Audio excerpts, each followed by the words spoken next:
Hello, everyone. My name is Sabrina St. Just, and I am from the Violence Prevention, Victim Advocacy, and Support Center, which is known as the VPAS Center at Southern Connecticut State University.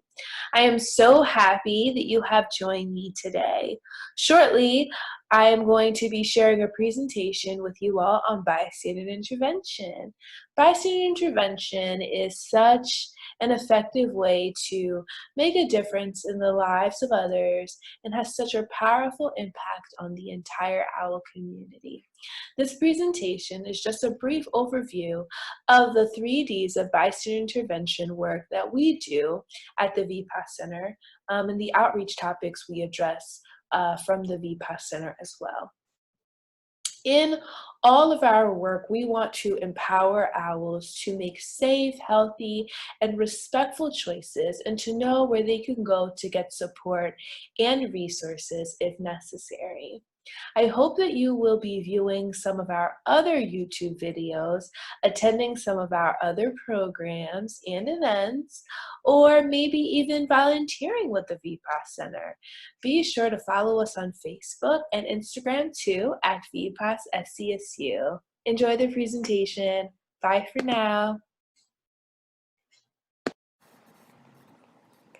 Hello everyone. Welcome to this conversation on bystander intervention. I am Sabrina St. Just from the Violence Prevention, Victim Advocacy, and Support Center, known as the VPAS Center. I welcome you all today.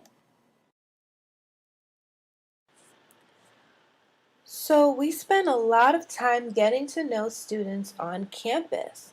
We want to help you to have great, healthy relationships and to know where you can go for support if you are not having healthy relationships or someone you know is not. We know education is power, and Southern wants to make sure that everyone knows the basics of what works and does not work in creating healthy relationships.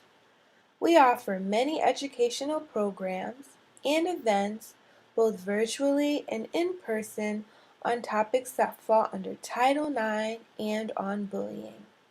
The Title IX topics include sexual harassment, sexual assault, dating and domestic violence, stalking, and sexual exploitation.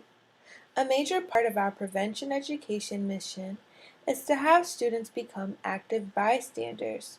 So we want to teach all owls techniques on how to intervene safely.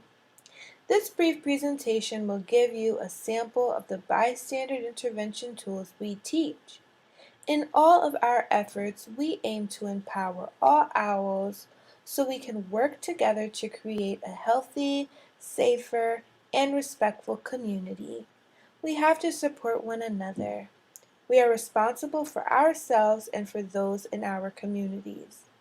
Along with prevention education, the VPAS Center advocates, Kathy and Melissa, provide advocacy, resource information on support services, Title IX rights, and reporting options to survivors of sexual violence. For further information, you could visit the VPAS Center website at www.southernct.edu/VPAS and follow us on Facebook and Instagram at VPAS SCSU. We will post this and other resources on the last slide of this presentation. Now, let's talk about who you will be as an owl.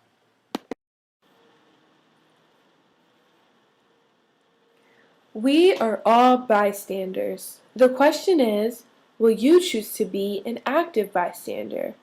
Being an active bystander is not easy for many people, even though they might be really good people with good intentions. Why would that be?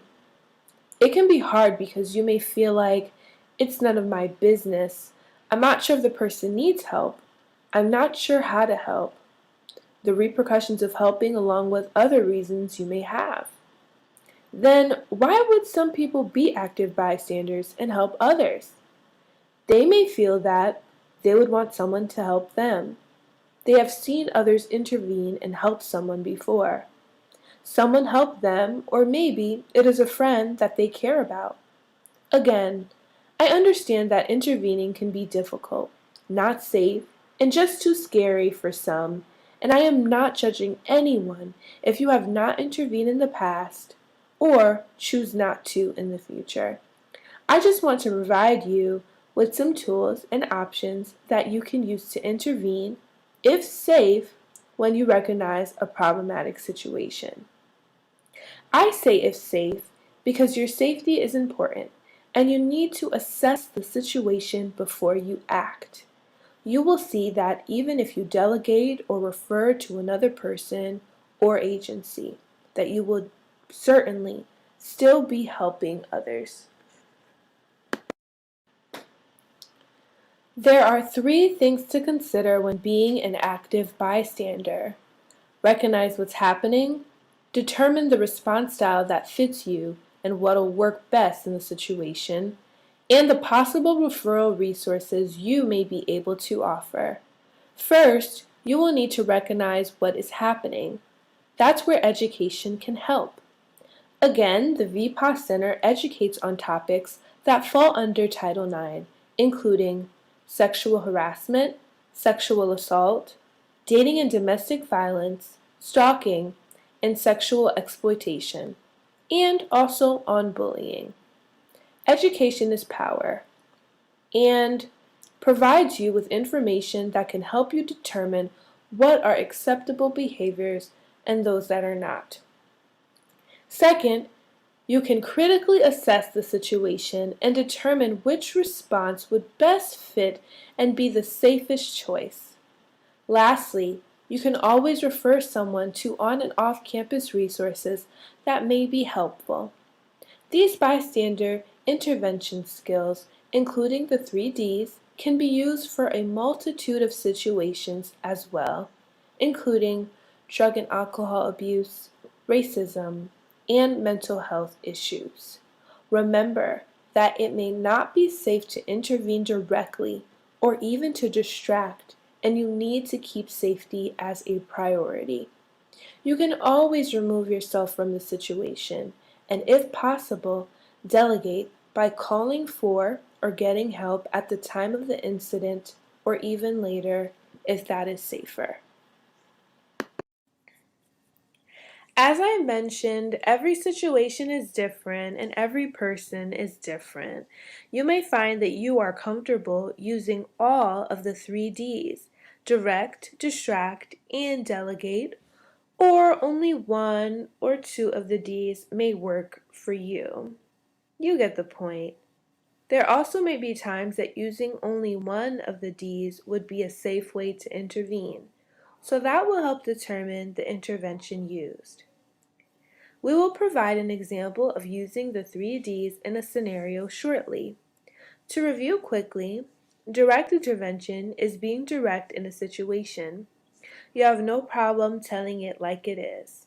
To distract in a situation means that you will be creative in how to intervene. And to delegate will be getting others involved in the intervention. Let's see how this will work if you see someone in a relationship being mistreated.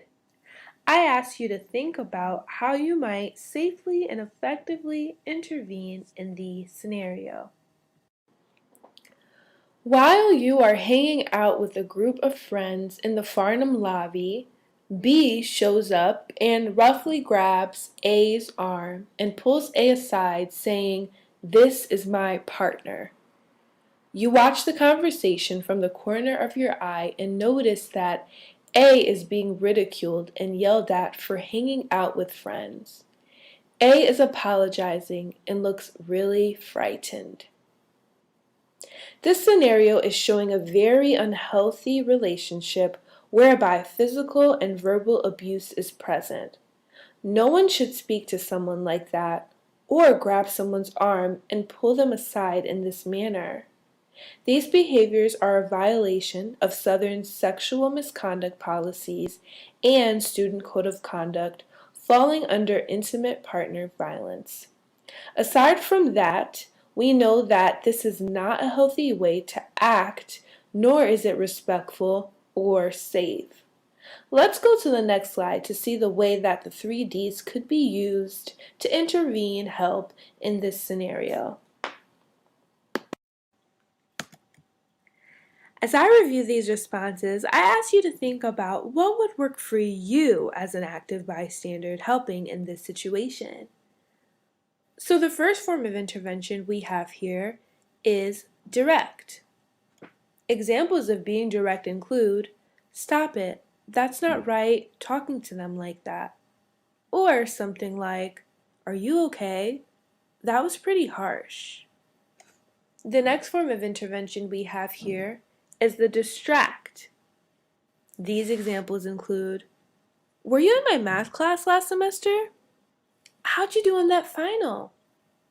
Or something like, "Hey, remember we are meeting everyone for pizza? Let's go." And the last form of intervention is delegate. Examples of delegating include, ask a group of friends to intervene with you, or contacting an HD, a hall director, or an RA, a residential advisor, for help. Here on this slide you will see a list of some of our on-campus resources. These resources include the contact information of our Title IX coordinator, Paula Rice, the Violence Prevention Victim Advocacy and Support Center, the Office of Student Conduct and Civic Responsibility, the University Police at Southern Connecticut State University, counseling services, and health services. More information and a complete list of on and off-campus resources can be found at the VPAS Center, Sexual Misconduct and SART website. We encourage you to visit these sites and always feel free to reach out for assistance and further information. We want to help. You can see that there are many ways to make a difference. You can be an active bystander. You can support the work of the VPAS Center by attending programs, co-sponsoring events with us, and volunteering with us. You can also join PEACE, which is a peer education student organization. Visit I'll Connect for contact information. I want to thank you all for joining me today. I hope you found this presentation empowering and helpful. I'm so happy to have you as a member of the OWL community, and together we can make a difference. Bye for now.